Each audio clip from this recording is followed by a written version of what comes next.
எடுக்கடா திரும்பி மேடையில உட்காந்து என்னை பத்தி தப்பு தப்பா என்னையும் திமுகவையும் கோத்துட்டு பேசிட்டு இருக்கிற தூ அல்கா.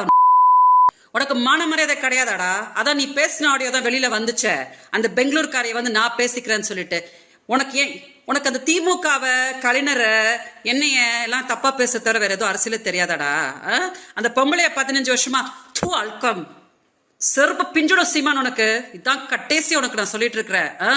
நான் ஏதோ செவனேன்னு பெங்களூர்ல சொல்றேன்ல, உங்க ஆட்கள் வச்சு பேசாத, நானும் அவ பத்தி பேசாதன்னு சொல்றலடா.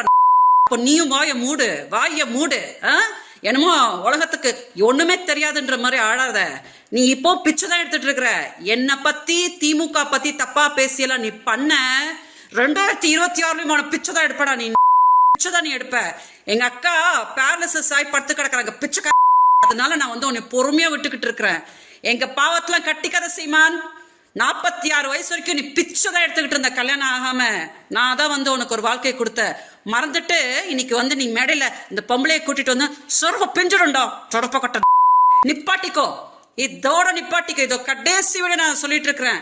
இதுக்கு மேல நீ எதையா பண்ணனா நான் கண்டிப்பா சொல்றேன், பெங்களூர்ல இருந்து என்ன நடக்கணுமோ உனக்கு நடந்துடும் சீமான். ரொம்ப அமைதியா உனக்கு வேற ஏதாவது அரசியல் தெரிஞ்சிச்சுன்னா பிச்சைக்கார அதை போய் பண்ணுப்போ. அதை விட்டுட்டு திமுகவை என்னையெல்லாம் இழுத்துக்கிட்டு அவங்க சொன்னாங்கடா போன வருஷம் வந்து 50,000 ரூபாய் குடும்ப விஜயலட்சுமின்னு சொல்லிட்டு பொடைய தொடப்ப கட்ட நாயே, நீ தானடா வந்த, நான் கொடுக்குறேன் உன் புருஷன் சொல்லிட்டு நீ தானடா வந்த. அப்ப எதுக்கடா வந்து சும்மா திமுகவுக்கு இழுத்து விட்டுட்டு உட்காந்துட்டு இருக்கிற? நல்லா இருக்க மாட்டே சீமான், நீ நல்லாவே இருக்க மாட்ட. நான் சொல்லிட்டேன், பிச்சையிலையும் நீ பரம பிச்சை எடுத்துருவ நான் சொல்லிட்டேன். அதனால அடங்கிக்கோ. நீ யார்கிட்டயும் அடங்க மாட்ட. அடங்கி நீ யாரும் அடக்க முடியாது.